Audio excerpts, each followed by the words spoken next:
From Blast Physics to Biomedical Systems, number 1547, VPT 100, February 23, 2026, Gerald C. EclaireMD Foundation. Category: Research Methodology and Scientific Background. Preface: The origin of my low-energy structure thinking. I had nearly forgotten this period of my early research career. Only in retrospect do I now recognize that it forms a direct and continuous line to the way I approach my current medical research. Some readers have asked why my work in medicine does not follow the traditional path of statistical analysis, cohort comparison, or single-biomarker threshold evaluation. The answer did not originate in medicine. In the early 1970s at MIT, I studied dynamic plasticity, the finite element method, and artificial intelligence. I then applied this academic training to various industrial positions in the defense sector, including fighter aircraft, battleships, and later nuclear power plants. At the same time, I never stopped my academic learning. During selected daytime hours, evenings, and weekends, compensated by overtime work, I continued taking formal university courses. For example, I studied energy-absorbing bridge support systems at Columbia University, soil mechanics and seismic base isolation using rubber bearings at UC Berkeley, stochastic methods, and MBA courses in accounting, economics, and marketing. On the engineering application side, I was given RRE opportunity in 1978-1979 when I served as a research program manager at the Electric Power Research Institute EPRI in Palo Alto, California. My responsibility was to fund and manage research projects aimed at predicting the structural behavior of nuclear power plant containment structures under extreme dynamic loading, including earthquake-type impulse forces, and to validate those predictions by comparing finite element and theoretical equation-based models with real measured data. The validation was performed using scaled containment structure models of different sizes built in the New Mexico desert and subjected to controlled TNT blasts at different distances and time sequences. In fact, as early as 1976, I was already managing real commercial nuclear power plant design work that integrated theoretical modeling, numerical simulation, and full physical testing for operating plants in the United States. During my EPRI assignment, I approved research grants to leading university professors for both finite element analysis and nonlinear dynamic energy theory, while simultaneously leading a team that conducted the physical blast experiments in the desert. The goal was not academic publication. The goal was to determine whether the mathematical and computational models truly matched reality. EPRI's research funding came from approximately 1% of the electricity payments made by millions households across the United States through their local utility companies. In other words, this work was supported directly by the public, which made the requirement for model-to-reality agreement even more critical. At that time, I did not realize that this specific industrial research experience would shape everything I do today in the field of medicine. The moment when models met reality at that time, the academic work was advanced and highly respected. Finite element methods were emerging as the dominant numerical tool. Although they were still in their infancy in the late 1970s, nonlinear dynamic theory was beginning to move toward an energy-based interpretation of structural response.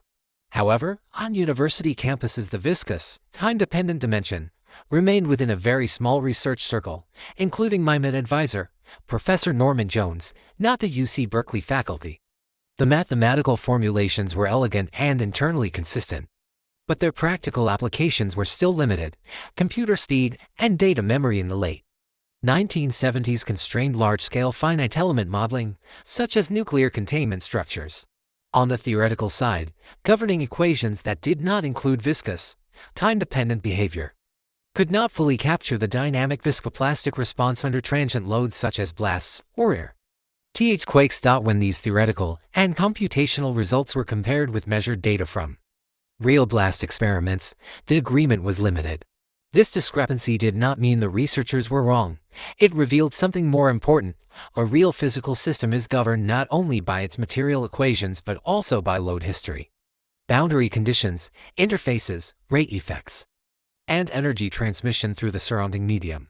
In the desert experiments, the structural response was influenced by many factors, including the actual pressure time history of the blast wave, reflections from the ground surface, soil structure interaction, connection behavior, and local slip. strain rate-dependent material strength, and irreversible damage mechanisms. These factors were often simplified or treated as secondary in analytical models. But in reality, some of them were dominant. This was the first time I saw clearly that a model can be mathematically correct and still fail to represent the governing physics of a real system. Why soil mechanics stayed in my memory. At that time, I was also exposed to classical soil mechanics. That field treated time-dependent behavior in a very explicit way. Consolidation, creep, and rate effects were written directly into the governing equations rather than being hidden inside an equivalent damping coefficient. Soil, and like steel or aluminum, was understood as a time-dependent, energy-dissipating, and path-dependent material.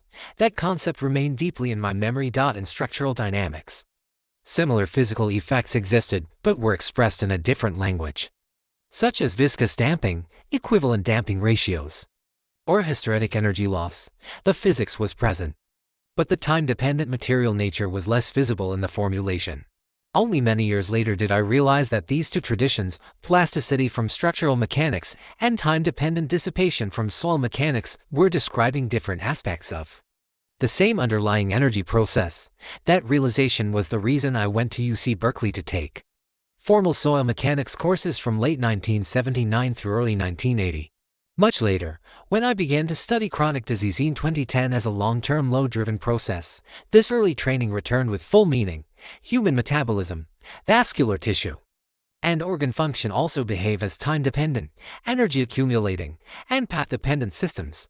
The viscoplastic energy framework that I now use in medicine is, in essence, the same physical principle I first encountered in dynamic plasticity and soil mechanics: long-term loading, time-dependent dissipation, and delayed structural response. Energy, not peak force, governs survival. The blast experiments made one fundamental principle unmistakably clear. Structural survival was not controlled by peak force alone. It was controlled by how much energy entered the system, how that energy was distributed, and how much of it could be dissipated without causing irreversible damage. Two structures may be subjected to the same peak load yet respond very differently because their energy absorption capacity, dissipation mechanisms, and long-term loading history determine how much energy has already accumulated inside the system before the final event. This observation later became the core of my viscoplastic medicine theory. From structures to the human body, when I began studying chronic disease in 2010, 3 decades after starting my professional engineering work, I immediately recognized the same underlying pattern in the biomedical field.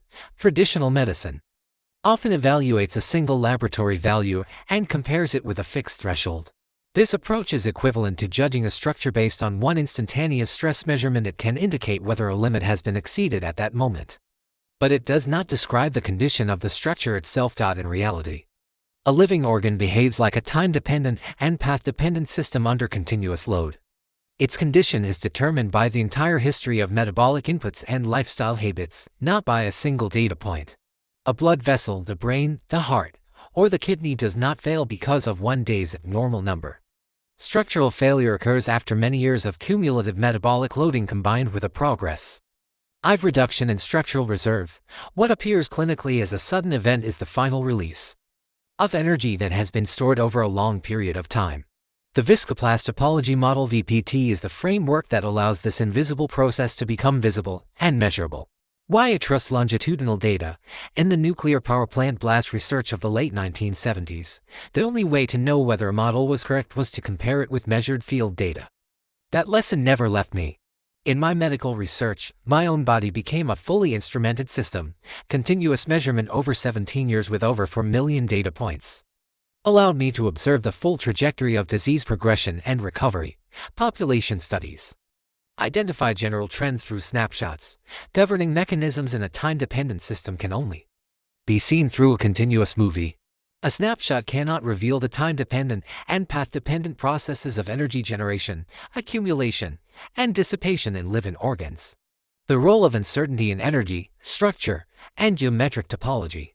Another lesson from those early projects was the unavoidable presence of uncertainty and the power of integrating multiple academic research tools to deal with it. No measurement device is perfectly accurate.